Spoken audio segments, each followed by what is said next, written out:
Eu sou Mário Persona e essas são as respostas que eu dei aos que me perguntaram sobre a Bíblia.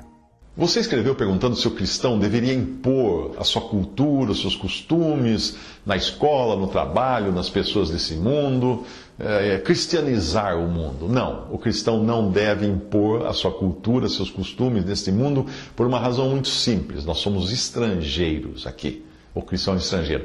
Um brasileiro que se mude para o Japão não vai querer influenciar o governo japonês para adotar o cristianismo como religião oficial do Japão. E ele nem vai querer estabelecer no Japão o domingo como dia de descanso, dia de adoração, ou fazer japoneses pararem de tocar sua música para fazer batucada, como é no Brasil. Eu digo do domingo porque no Brasil é o domingo dia de descanso, não sei qual é do Japão, não sei nem se tem. O brasileiro não vai fazer isso no Japão porque lá ele é estrangeiro, não tem sentido ele interferir na vida, nos costumes, na política daquele povo.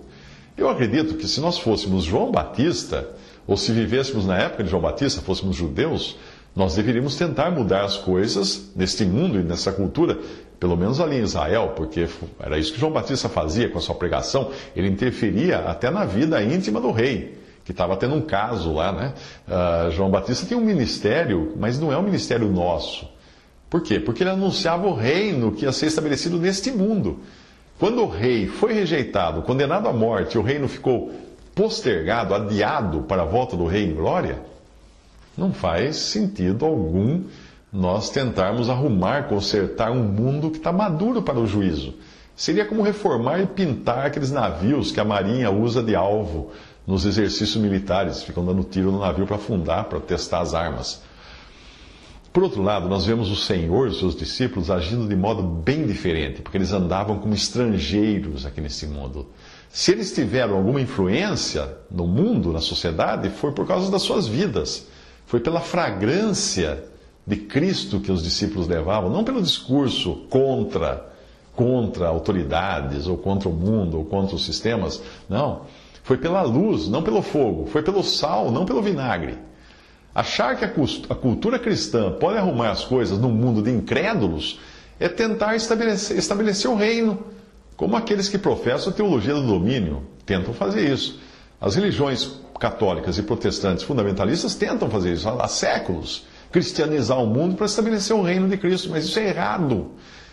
Isso é errado. Não existe evidência na palavra de Deus de que o cristão deva cristianizar o mundo. Ele deve sim pregar o evangelho para tirar pessoas do mundo, resgatar pessoas do mundo, transformá-las também em estrangeiras rumando para o céu. O Império Britânico tentou cristianizar o mundo e nós vimos os resultados que isso deu, né?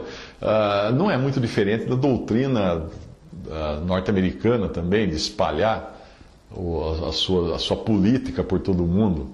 Os métodos são os mesmos da ideia islâmica de conquista pela espada. Do ponto de vista humano, o mundo pode viver muito bem sem os cristãos, ou sem princípios cristãos. Porque o mundo viveu sem cristãos por séculos, por milênios. Toda tribo ou povo desse mundo tem o seu próprio código de bem ou mal, tipo faça isso, não faça aquilo. Até a nossa legislação não é baseada na Bíblia, é baseada no direito romano, que eram pagãos. E os romanos, por sua vez, copiaram muita coisa dos gregos, que copiaram dos egípcios, que copiaram dos babilônicos e assim por diante. Muitas das leis que nós temos hoje na nossa sociedade ocidental, elas são encontradas no código de Hammurabi, que viveu 1800 anos antes de Cristo. Portanto, nós não temos que nos preocupar com o bem-estar desse mundo, porque até os povos pagãos têm as suas maneiras de proteger a propriedade, respeitar uns aos outros, e muitas coisas que são comuns a muitas culturas, inclusive a cultura cristã.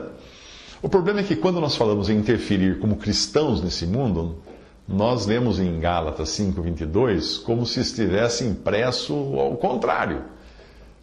Se você lê Gálatas 5:22 com a ideia de interferir no mundo, você teria que ler assim: o fruto do Espírito é não adultério, não prostituição, não impureza, não lascívia, não idolatria, não feitiçaria, não inimizades, não porfias, não emulações, não iras, não pelejas, não dissensões, não heresias, não invejas, não homicídios, não bebedices, não glutonarias. O que eu fiz aí? Eu peguei uma passagem que fala de tudo isso que são obras da carne e coloquei numa outra passagem que descreve o que é o fruto do Espírito, mas na negação dessas coisas. E não é assim que funciona. É claro que você não vai encontrar um incrédulo que seja louco para entrar nessa vida de não isso, não aquilo. Mas se nós lermos da maneira certa e mostrarmos dessa forma ao mundo, aí ser cristão pode fazer sentido até para um incrédulo. Porque vai parecer algo que ele busca como se fosse um vislumbre do horizonte perdido, né, de James Hilton. Porque a passagem toda diz assim: o fruto do Espírito é amor, gozo, paz, longanimidade, benignidade, bondade, fé, mansidão, temperança. Percebe que o fruto do Espírito não é não isso, não aquilo.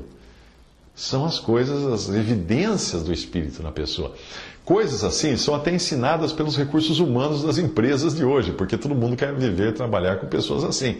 Mesmo que elas não queiram mostrar bondade, mansidão ou temperança, elas vão querer viver com quem seja assim. Então, quanto ao cristão ler ou usar coisas da cultura desse mundo, seria bom dar uma olhada no versículo de Atos 17, 23 a 28, que mostra como Paulo conhecia sim a cultura do mundo e usava a cultura grega. Ele usa a cultura grega como ponto de partida do seu discurso e ele podia até se lembrar das palavras dos poetas gregos, porque ele devia ler os poetas gregos. Ele diz: porque passando eu e vendo os vossos santuários, achei também o altar em que estava escrito ao Deus desconhecido. Porque nele vivemos e nos movemos e existimos, como também alguns dos vossos poetas disseram, pois somos também sua geração. Então Paulo e os discípulos conheciam a cultura do mundo, mas não tentavam mudar a cultura do mundo, ou mudar o mundo, ou mudar os costumes do mundo, mas eles viviam Cristo no mundo.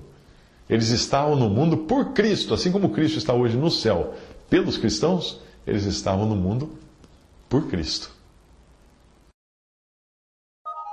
Visite respondi.com.br. Visite 3minutos.net.